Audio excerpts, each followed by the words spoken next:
Buenos días. Good morning, especially to the people of Ceuta on a day as complicated as the one they are experiencing today and also experienced yesterday. As you know, we have just finished having a meeting with the state security forces deployed in the autonomous city of Ceuta, together with the armed forces, the Minister of the Interior and myself, along with the government of the autonomous city and its president, Mr. Vivas. I would like to convey two preliminary considerations. The first is to thank them for the cooperation we have always maintained through the government delegation present here, both institutionally and bilaterally, with the government of the city of Ceuta.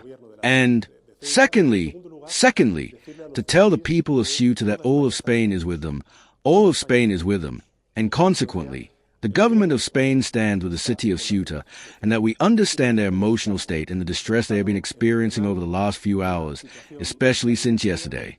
Secondly, to define what happened yesterday as an attack, a violation of Spain's territorial integrity. Ceuta is a Spanish city, and what happened yesterday deserves all our reproach, all our condemnation at the most vigorous level of rejection, condemnation, and consideration. The violation and attack on the territorial integrity of a Spanish city such as Ceuta are deplorable. I don't want to forget, of course, and not to a lesser extent, the crisis of the other autonomous city of Melilla also experienced yesterday. But we are in Ceuta, which in this case is a city suffering the greatest crisis in comparison with Melilla, and, of course, it reminds us of the situation also experienced in 2021.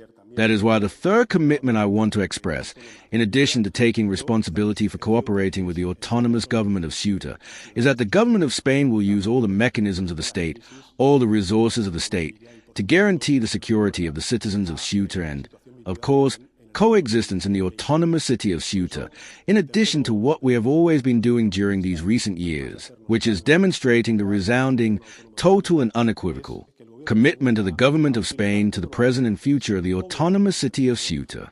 There has not been a government that has invested such an amount of economic resources in state investments as the current government has in the autonomous city of Ceuta. What has happened? Well, what has happened is indeed a violation of the territorial integrity of Spain, of the borders of a Spanish city such as Ceuta. And in the discussions we have had with the Moroccan authorities, the underlying issue is the self-serving interpretation that human trafficking mafias have made of Supreme Court ruling, which actually reaffirms a previous court decision by the High Court of Justice of Andalusia, which states that repatriations at the border do not apply to those who enter our territory by swimming through the sea, considering that there is no physical border, as there is, for example, when a land border is crossed. This is the situation. It seems that this interpretation of the Supreme Court ruling has spread like wildfire over these last few hours through human trafficking networks and has caused an avalanche of the characteristics and magnitude that we experienced yesterday. I say this because over these last few years, what we have seen in Ceuta, and of course also at the most critical points, Melilla, the Canary Islands, the Balearic Islands, in short, also along the Mediterranean and Atlantic coast of Spain, has been a systematic reduction in the arrival of irregular migratory flows. But in any case, the situation is indeed unprecedented. It breaks a pattern we have been recording throughout Spain of a systematic reduction, year after year and month by month, in the arrival of irregular migrants, and, therefore, we must not only act urgently, but also not forget to act on what is important. What is the government of Spain doing? I have also shared this with the president of the autonomous city, Mr. Vivas. Firstly, in relation to security, thanks to the commitment that the government of Spain and the Minister of the Interior, Fernando Grande Malasca, have demonstrated over the past few years by increasing the capabilities of the Civil Guard and the National Police by an average of 10% in both forces. We have increased the combined number of Civil Guard and National Police personnel by 400. Together with the deployment of the armed forces, the Army, and the contribution of the Navy, the aim is to ensure a presence in the autonomous city of Ceuta, on its streets and in its squares, to guarantee the peace and security of Ceuta's residents. In addition to border control, we cooperate in the fight against human trafficking mafias with countries of origin and transit. We are doing this with Morocco, we are doing this with Mauritania, we are doing this with Senegal, and we are doing this in a very volatile region that is experiencing very difficult and complex situations, such as the Sahel. Thirdly, what we are doing is implementing integration policies. Fourthly, there is a European policy through this Migration and Asylum Pact. And finally, as I mentioned before, There's that assistance and cooperation with transit and origin countries, not only from the perspective of fighting mafias and irregular migrant trafficking, but also, logically, in supporting the development of these countries, because in the end, the important thing is for people to stay in those countries and for the opportunities that those young people need to be able to remain in their countries to be created. These are the policies we are implementing within the comprehensive migration policy that we are promoting as a government. And I think it is important not to lose sight of this because we are speaking, in this case, from the autonomous city of Ceuta, which, to give us an idea, is located in an area where the greatest income disparity in the world exists between the African continent and Europe. That is its uniqueness, but also the beauty of such unique and special autonomous cities, represented by Melilla and, in this case, Ceuta. Therefore, I would like to finish as I began, by taking responsibility, of course, for the situation experienced by the people of Ceuta. Secondly, by expressing our total collaboration, cooperation, and commitment to mobilizing all the state's resources so that Ceuta can return to normality as soon as possible. Urgently, the state is here. We defend security and coexistence in Ceuta as we would defend them within the M30 perimeter in Madrid because, ultimately, for us, there may be, from a geographical point of view, a center and a periphery, but from an institutional, political, and developmental point of view, there is, of course, no periphery and no center. We are all one, and we have expressed our empathy and commitment on many occasions. I believe I am the president of the government who has visited the autonomous city of Ceuta the most times. We have initiated very important investments for the present and future of Ceuta. The time frame is as soon as possible. We have experience. Unfortunately, we lived through a very similar situation in 2021. I believe that the collaboration and cooperation with the autonomous city of Ceuta were extraordinary.